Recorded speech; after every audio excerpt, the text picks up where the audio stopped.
a sleepless bed, but you're wasting your time trying to lose the blues. Pedro, lovely to see you. Nice And to see you again thank you too. for allowing us to waste some of your time this evening. Um, Pedro, I've never ever had to introduce you before, so I've never actually had to pronounce your surname in public. Can you tell me how to pronounce it? Bruyckere. Bit of that. I'll leave it. That's great. It's De Bruyckere. De Bruyckere, yeah, Yeah. almost. Okay. Well, almost. It's from an English perspective. It'll be completely different. I say De Bruyck. Yeah, yeah, Broik. Or yeah, I can't. Anyway, let's not worry about it too much. Yeah. Can you tell our viewers, I suppose, exactly what you do? What's your job description? I'm educational scientist and teacher trainer and researcher, both at the Artevelde Hogeschool in Ghent, Belgium, but also at the Leiden University in the Netherlands. Um, and in this kind of parallel universe, I'm also a mythbuster in education. I co-authored a couple of books about urban myths about learning and education, and I'm also a music producer.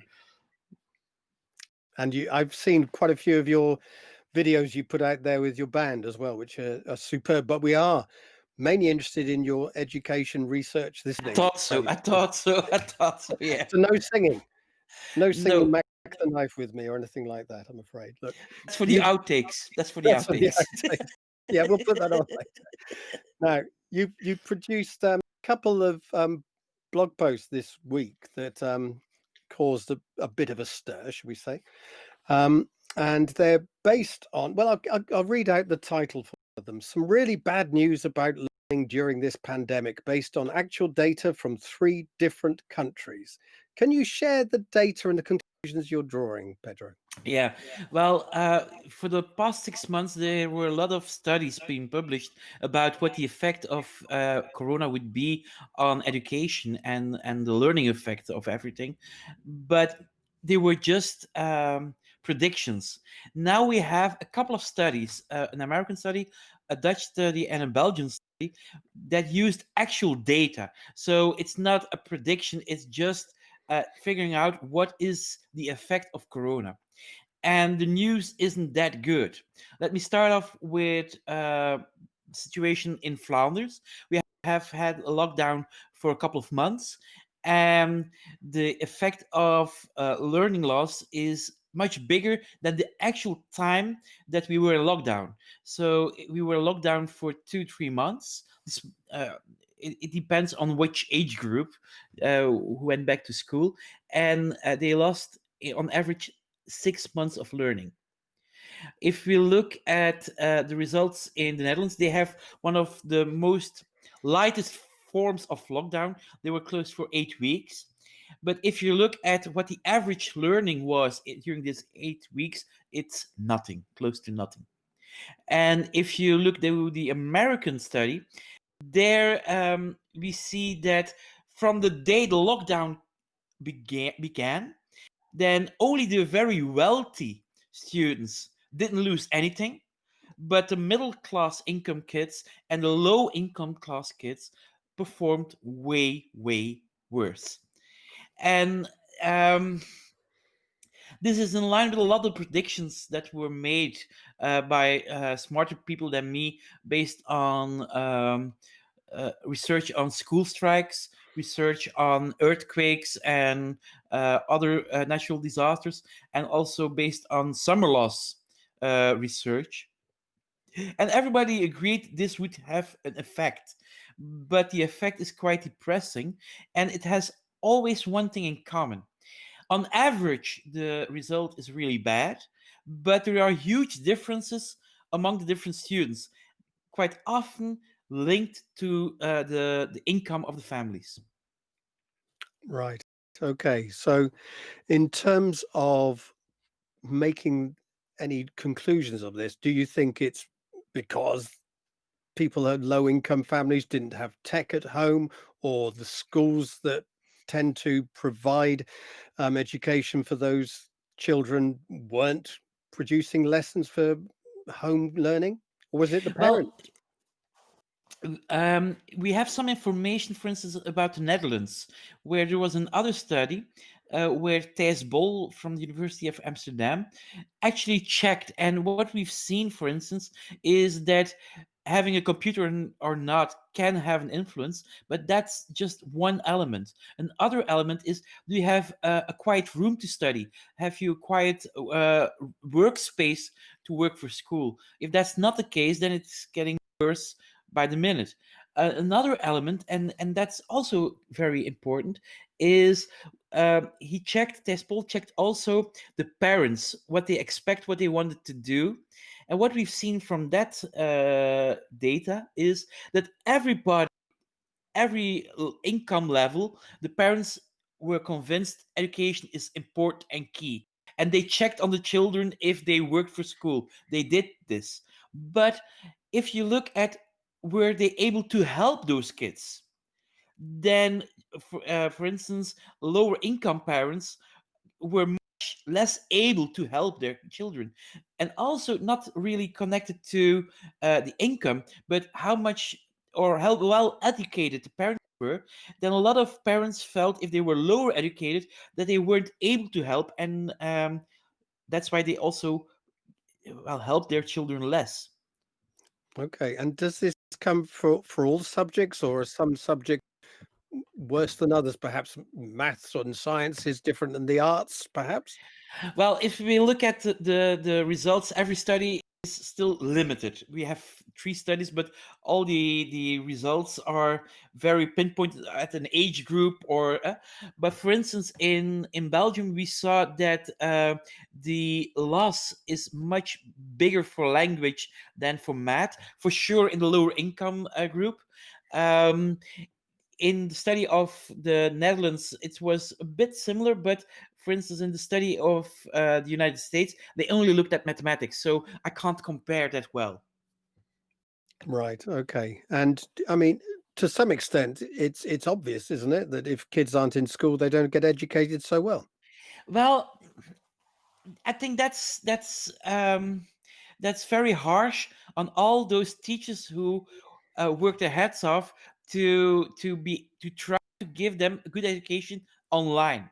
And for the people who are now depressed by what I'm saying, well, it's don't shoot the messenger, it's just results of a study, but still, it can feel quite disappointing. We've worked so much as education, as teachers, as schools, and those results are disappointing.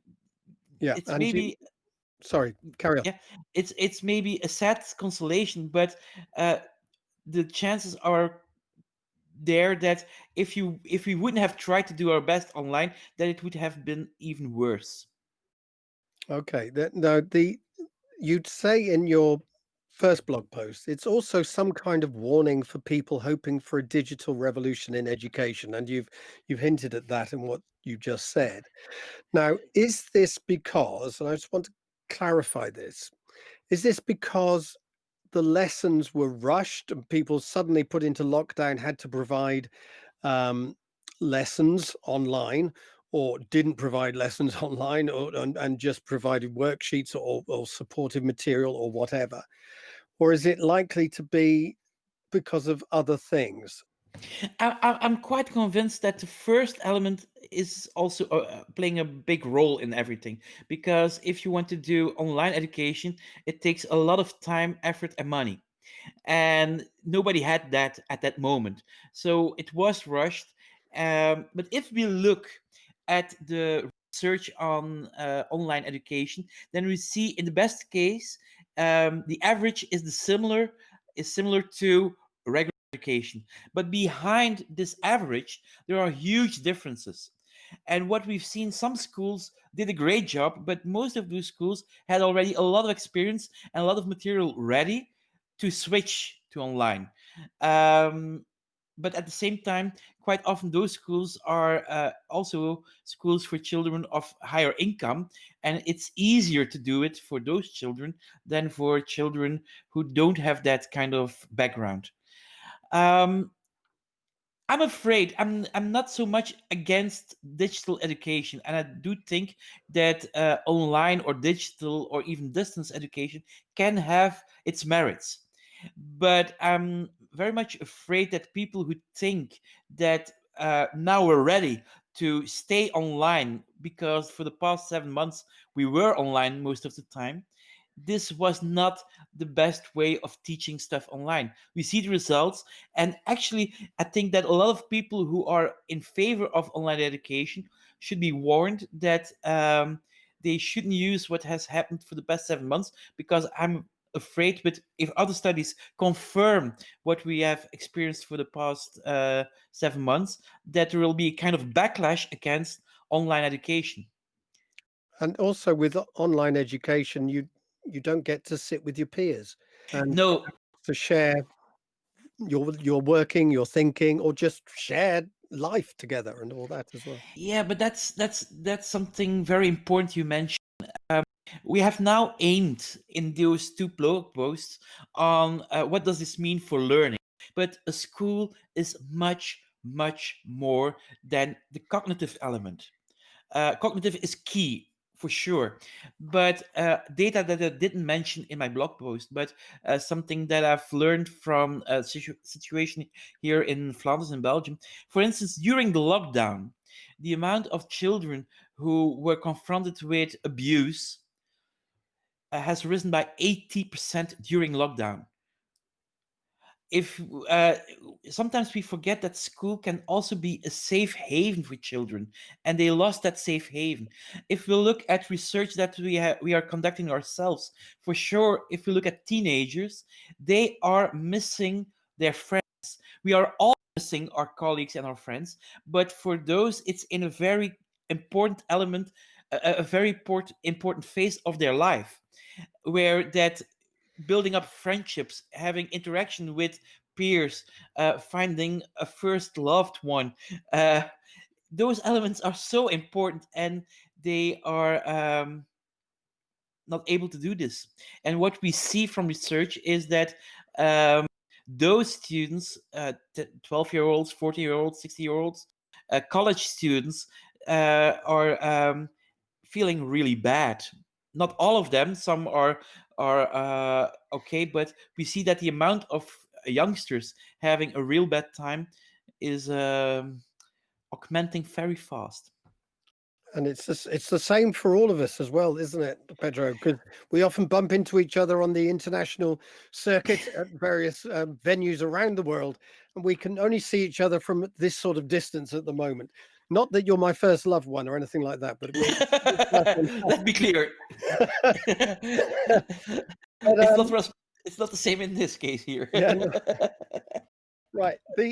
Can you talk about? I mean, you earlier you talked about research on summer loss, research on the effects of natural disasters and earthquakes, and school strikes. How some of what you're writing about draws on that sort of research, but how is this relevant to today with lots of children off? I mean, it's the new normal, if you like, rather than those sort of exceptional events. Oh, let's hope this is not a new normal, please, because I want the old normal back in that case. Uh, no, it's very difficult to compare. That's true. But for the past 7 months, quite a lot of comparisons were drawn towards comparing what we are having now with, for instance, earthquakes. That was John Hattie, and he said there will be no bad effect on average, but the difference between children will become bigger. Well, that's one prediction that came out. If we look at school strikes, the same thing. If you look at summer loss, the same thing. Now, a lot of people have said, yeah, but during summer holidays and during school strikes, then there is no education at all. And that's true. That's a huge difference. But there is not necessarily also the amount of stress children are experiencing today, too. So, is it possible to compare? No. But we don't have any comparison in the other sense. So we have to look at something. Now, if you look at school strikes for the children who have had no education at all for months, and we had that situation in the French-speaking part of Belgium. We had that in Ontario, Canada. It was also in Argentina. And if we look at research from those studies, then it's very hard not to get depressed, because the effects of those school strikes going on for 3-4 months could be seen even 10 years after the school strike. And both in less students going to university, the starting wages being much lower, because in Belgium it was 11.5%, and so the effects there's a long-term effect of those school strikes, and I'm pretty much convinced that this will also be the case, not for every single student around the world, but for those children that were already in the corner where they got a lot of punches, where that already had difficulties at school because of their social background. Those children, even if we have a vaccine, even if everybody is okay again, they will still feel the consequences of what is happening today to them. And this brings something up that's a big issue here in England at the moment, and that is whether to go ahead with exams, and certainly as exams as they normally are, especially as last year we didn't go ahead with exams and we took on teacher assessment instead. Do you have any view on this? And algorithms, I remember, that Yeah, didn't that go didn't well. happen. That was thrown out at the last minute. Yeah. Yeah. Okay. Last week I had the opportunity to discuss this with many other colleagues from around the globe, and it's a very, very difficult question. I'll explain why it's so difficult. We've noticed in a couple of countries, if you eliminate the exams, some students become less motivated. And I know we all dream of children being intrinsic motivated, but get alive, nobody is intrinsic motivated for every single topic. At the same time, we are also in a situation that it's very hard with lockdowns and other opportunities to give them a fair chance. So, having exams, I actually live in a country where there's no central testing. So, everything is decided by the teachers themselves. We want to invest now time in starting with exams like you have in the United Kingdom. And every time when I have a discussion with people from the UK, yeah, we are trying to abolish them. So for me, it's quite schizophrenic to discuss this.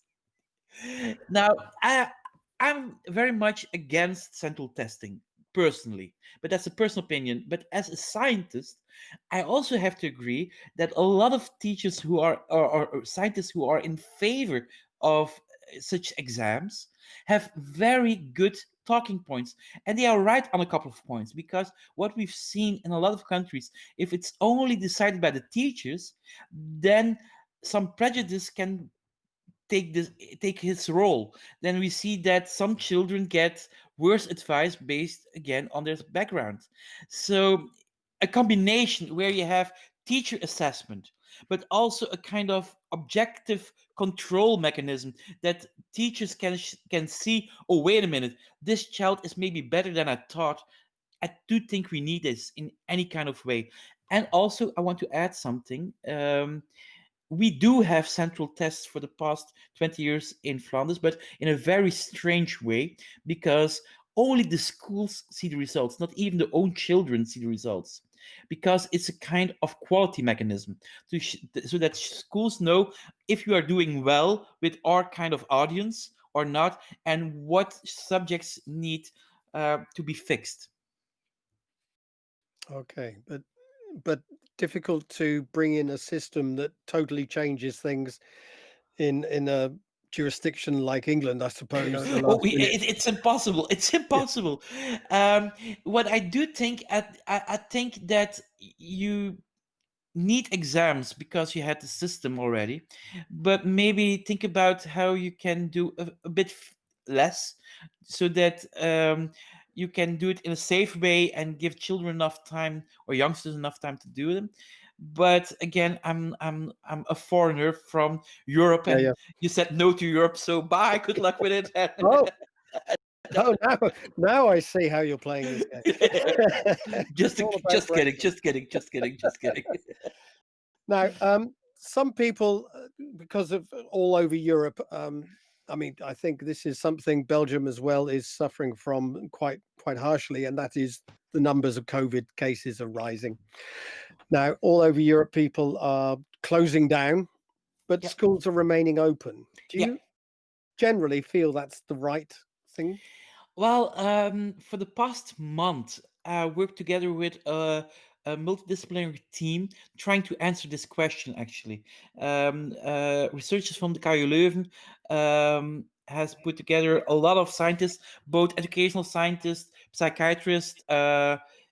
This will be a very difficult word in English. Epidemiologists. Yep, yep. Uh, yeah, thank you. Um, and we try to figure out what do we know and what is important. And for instance, based on all the research and trying also to see how well performed the research was, how what the quality of the data was, they checked everything. Then we did say for schools that are for primary schools, keep those schools open because the benefits of schools being open are much bigger than the danger. If we discuss secondary education, it becomes more difficult because then the studies showing that there can be danger into it, they are. But if you uh, keep the schools open, but with very strict measures, masks and things like that, distance, social distancing, then try to keep them open as long as possible. But if the amount of people infected by the virus in society, not in schools, but in society, becomes so high that there is a spillover effect to the schools, close them down. Yeah. So it's not a straight answer, but what we've seen in the research is there are no simple straight answers. Keeping them open or keeping them closed, it's not that simple. And you always have to find a balance between, for instance, children being hurt because they are being abused, children feeling depressed, and we've seen the numbers. This is the case for a lot of children. So there are always trade-offs, and for me it was very confronting working together with doctors because they were just counting uh, how much dead bodies will this result in, and and then okay, yeah, that's something that we can agree upon. That's not too bad. That's the average of amount of people dying. So then you can keep the schools open. It's that harsh, actually. Yeah, it's a very depressing time to have there are no right answers, there's no good answers. I mean, it's choices of different levels of bad, really, isn't it? It is, and for me, it's key. You can have very small things you can do. For instance, if you keep the schools closed because the virus is um, too much present in society, keep the schools open for certain groups because they don't have access to technology or because they are not in a safe situation. That's very important. If we look at uh, measures like summer schools or tutoring, and I'm not talking about well-paid tutors, but I'm talking about tutors for those children who need it. Those are measures that are being introduced in a lot of countries, and can help. Those can help the situation, and we'll need it for a very long, long time, I'm afraid. Yeah. And you also mentioned in one of your posts that rich families are paying for tutoring to catch up, so their kids are getting further and further ahead. Yeah, and there's a big ethical dilemma here, and I'll try to explain it. I'm, the research I'm doing in Leiden at university is trying to make educate is on how to make education more fair. But there are several ways to do this. You can also do this by saying it's not allowed to have expensive tutors. But then what you are doing is trying to have a same level field. No, that was not correct in English. Yeah, level Uh, playing field. yeah, level playing field. Thank you. Um, but that is giving chances or making chances equal by taking chances away from some people. But at the same time, I think it's a very important task of society if some people have those benefits, and making it less fair for children who don't have those benefits, then it's up to society to give those chances, to give those possibilities. All right. And what can be done? What can be done? Do you want it in didactical detail or in? No, there are things we should do. I think we need to select. What do I mean with that? We have to forget that it's possible to see the whole curriculum, but we need to think as a society rather than as a single school, because then you again have big difference between schools. As a society, we should think what are the really important things that these children need to know and focus on that. Also, I think we need a lot of tests, but not high stake tests, but low stake tests, so we can know of all children where they are in the learning process, so we can pinpoint to the needs of every single child what elements do they need, and maybe it's a good thing to look forward. What do I mean with that? um, I, I know I'm sure you're familiar with the concept of pre-teaching. Pre-teaching is not what we often do, remediating or having taught a class, and we've noticed that some students don't get it, so we'll give extra time afterwards. But let's do it in a more medical way. And then in medicine, they say prevention is much more important than curing. So let's have pre-teaching as a system where we look on Monday, for instance. On Thursday, we will teach this subject. Which prior knowledge do children need to be able to follow classes on Thursday? So we give a little small low stake test on Monday, checking those prior knowledge with those children, so we can, with the children who have less prior knowledge, the pupils or students who have less prior knowledge, so we can fix it on Tuesday or Wednesday, so they will be able to follow the regular class on Thursday. Yeah, and For it's a lot of this is good practice anyway, of course. Of course, but I think it's more important than ever. Okay. One thing I'd just pursue you a bit on when you say uh, educating, sort of limiting it down to the things they need. Now, that sort of makes me bristle a bit. I mean, who decides this? What they need, and for different children, that what they need is different to them, surely, or is it just society needs them maths, English, Flemish, French, or whatever, and science? Leave it at that. I do think you'll need elements of all topics and all subjects, to be clear, because I think from the old word of Bildung in German, that school have much more to do than just learning how to read or write and to calculate. And school can end up very boring if there is no history, no arts, or anything like that. But still, I do think in every single subject we'll have to make choices, and those choices should be informed both by what society thinks is important, but also by looking at what will those children need next year, what will those children need in 2 years time, so that they won't feel lost next year. And by doing this, then there will be subjects, and maybe subjects dear to your heart, that you will say, okay, I'll touch this very briefly, but I can't go into depth like I used to do for this generation. And it's very harsh, but um, otherwise we'll be ending up with children who know a little of nothing. That it's first of all, can I say it's lovely to hear someone in an interview say Bildung. I suppose I should interview more people on the continent, but with Brexit, we don't do these things clearly. No, I love the term and I love the idea behind it. In terms of breadth and depth, I'm really interested in what you're saying there. In terms of, should we go for more breadth now rather than reducing the amount of breadth and just going for a few things in depth? Which way? More breadth, more depth? I think this will depend where the students are in the learning process or what topics need to be discussed.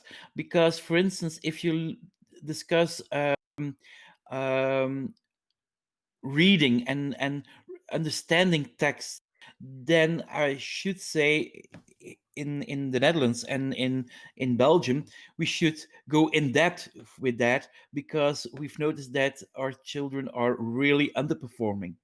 If we are looking at history and we need frames, then maybe there needs to be more breadth so that there are enough prior knowledge so that children will or youngsters will recognize stuff.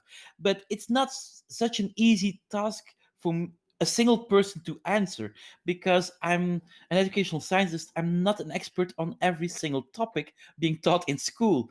So I think that that question is as important as which topics should be dealt with. So saying by definition it should be bread or that. No, no. I think it's also something that we need to answer while making those kind of selections. And it's down to subject expertise and teachers to make those decisions, perhaps in our country alongside examiners and and others. Um, Saying that you're not an expert in all areas, Pedro, is I don't know. You strike me as an expert in just about everything. You've answered these questions superbly this evening, Oh, and, thank you. and But you with didn't great ask me insight. anything about football. Well, not just one. We could talk music, we could talk football, we could talk other things. But I'm really impressed by the way you took on everything I said and then came up with a study, and you've been working on this during the week and everything else. I mean, it's extraordinary what you get up to over there. I mean, Thank you. it's been a great honor to speak to you this evening, and I hope, well, good health to your family and friends over there in Belgium, and also keep up the good work. Thank you very much. I hope to see you in real life soon. That would be great.